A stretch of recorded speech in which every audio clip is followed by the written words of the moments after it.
అందరికి నేను Aruna welcome to our channel Aruna's kitchen. ఈ రోజు మనం ఈద్ కి స్పెషల్ గా చేసే రెసిపీ షీర్ కుర్మా రెసిపీ.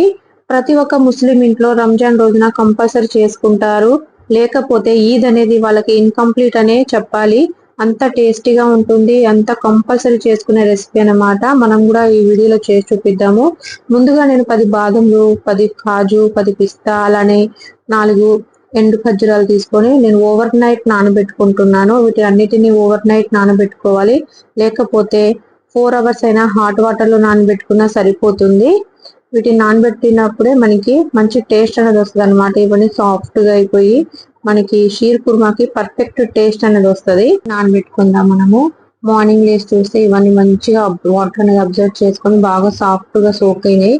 చూసారు కదా, బాదం పైన తొక్కని, అలానే ఎండు ఖర్జూరాలో ఉన్న సీడ్స్ ని, పిస్తా పప్పులు అన్ని క్లీన్ చేసుకొని వీటన్నిటిని ఒకసారి వాటర్ తో క్లీన్ చేసుకున్న తర్వాత అన్ని కట్ చేసుకోవాలన్నమాట సన్నగా. దీంట్లో చిరంజీ సీడ్స్ అనేది కంపల్సరీగా యూజ్ చేస్తారు షీర్ కుర్మాకి. ఆ చిరంజీ సీడ్స్ ని మనం నానబెట్టుకోవాల్సిన అవసరం లేదు. ఈ ఎండు ఖర్జూరాలని ఇలా స్లైసెస్ గా కట్ చేసుకోవాలి. అలానే బాదం, పిస్తా, కాజులను కూడా నీట్ గా స్లైసెస్ గా మీకు నచ్చిన షేప్ లో కూడా కట్ చేసుకోవచ్చు. చిన్న చిన్నగా కానీ ఇలా కొంచెము స్లైసెస్ గా పల్చగా కట్ చేసుకుంటే తినేటప్పుడు మనకి మంచి క్రంచిగా అనిపిస్తుంది, బాగుంటుంది సాఫ్ట్ గా. వీటన్నిటిని కట్ చేసుకున్న తర్వాత మనం వేరే బౌల్లో తీసుకుందాము. చూసారు కదా, వీడియోలో చూపించిన విధంగా కట్ చేసుకోవాలి. ఇలా అన్ని ఒకసారి కట్ చేసుకొని నేను బౌల్లో తీసుకున్నాను. ఈ సేవియా అండి, దీన్నే యూజ్ చేస్తారు షీర్ కుర్మాకి. ఇవి చాలా పొడుగ్గా ఉంటాయి అన్నమాట. ఇలా చుట్టుకొని రౌండ్ గా చుట్టులాగా ఉంటాయి, లేకపోతే పొడుగ్గా ఉంటది. మనం రెగ్యులర్ గా యూజ్ చేసే సేమియా కాకుండా దీంతో చేస్తేనే మనకి పర్ఫెక్ట్ టేస్ట్ అనేది వస్తుంది. నేను ఒక కడాయి పెట్టుకొని 1 స్పూన్ నెయ్యి వేసుకున్నాను. నెయ్యిలోనే డ్రై ఫ్రూట్స్ అని మనం చాప్ చేసుకున్నాం కదా, వీటన్నిటిని వేసి లో ఫ్లేమ్ లో మంచిగా రోస్ట్ చేసుకోవాలి. చేసుకున్న తర్వాత చాలా మంది డైరెక్ట్ గా వేస్తారు, కాకపోతే ఇలా నెయ్యిలో ఫ్రై చేసుకొని వేసుకోవడం వల్ల షీర్ కుర్మాలో మంచి టేస్ట్ అనేది వస్తుంది అనమాట. నేను 1/2 కప్పు చిరంజీ సీడ్స్ తీసుకుంటున్నాను. చిరంజీ సీడ్స్ కి నానబెట్టవలసిన అవసరం లేదు.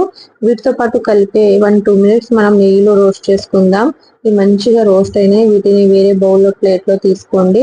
నేను సేవియా అని చెప్పాను కదండి, ఇవి రోస్టెడ్ అన్నమాట. రోస్టెడ్ సేవియా తీసుకున్న ఆయన 1 మినిట్ అలా నెయ్యిలో రోస్ట్ చేసుకుంటే మనకి మంచి టేస్ట్ వస్తుంది. ఇవి సిల్కీగా ఉంటది. మనం రెగ్యులర్ గా సేమియా చేసుకునేది అది వేరు, ఇది వేరు. దీంతో చేస్తేనే మనకి షీర్ కుర్మా రెసిపీ అనేది పర్ఫెక్ట్ గా వచ్చి నోట్లో తినేటప్పుడు అలా నోట్లో పెట్టుకోగానే జారిపోతుంటది అనమాట. అంత సిల్కీ స్ట్రక్చర్ వస్తుంది. దీంతో ఒకసారి కంపల్సరీ మీరు ట్రై చేయండి. లేకపోతే నార్మల్ సేమియాతో కూడా చేసుకోవచ్చు. నేను ఫుల్ ఫ్యాటెడ్ మిల్క్ తీసుకున్నా 1 లీటరు. ఇది ఆల్రెడీ నేను వేడి చేసుకున్న మిల్కే తీసుకున్నా నేను. దీని అందుకనే జస్ట్ 1 మినిట్ అలా బాయిల్ వచ్చాక దీంట్లోనే మిగతా ఇంగ్రీడియంట్స్ కలుపుకుంటున్నాను. మీరు ఒక పచ్చి పాలు ఉంటే మీరు జస్ట్ 2-3 మినిట్స్ బాయిల్ చేసుకున్న తర్వాత యాడ్ చేసుకోండి. నేను ముందుగా డ్రై ఫ్రూట్స్ అని రోస్ట్ చేసుకున్నాను కదా, అది యాడ్ చేసుకొని లో ఫ్లేమ్ లోనే కొంచెం 2-3 మినిట్స్ కుక్ చేసుకోవాలి.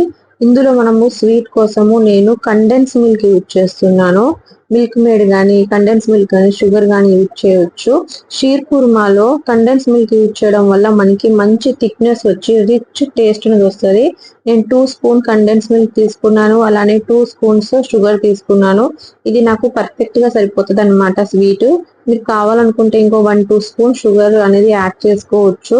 అలానే 1/2 టీ స్పూన్ ఎలాచి వేసుకొని కలుపుకున్నాను. చాలా తక్కువ టైంలో అయిపోయే రెసిపీ అన్నమాట షీర్ కుర్మా. అంత టేస్టీగా ఉంటుంది, చాలా తక్కువ టైంలో అయిపోతుంది. ఇది అంతా చేసుకున్న తర్వాత లాస్ట్ లో మనము సేవియాని వేసుకోవాలి. ఈ సేవియాని వేసిన తర్వాత 1-2 మినిట్స్ కుక్ చేస్తే సరిపోతుంది. ఓవర్ గా కుక్ చేయాల్సిన అవసరం లేదు. ఇది చాలా సిల్కీగా ఉంటది కాబట్టి వెంటనే కుక్ అయిపోతుంది.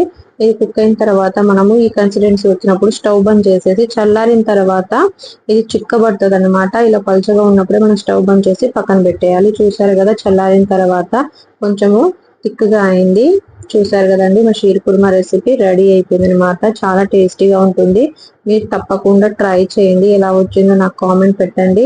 ఈ రెసిపీ నచ్చితే ప్లీజ్ సబ్స్క్రైబ్ చేసుకోండి నా ఛానల్ కి. రెసిపీ నచ్చితే మీ ఫ్రెండ్స్ అండ్ ఫ్యామిలీతో షేర్ చేయండి.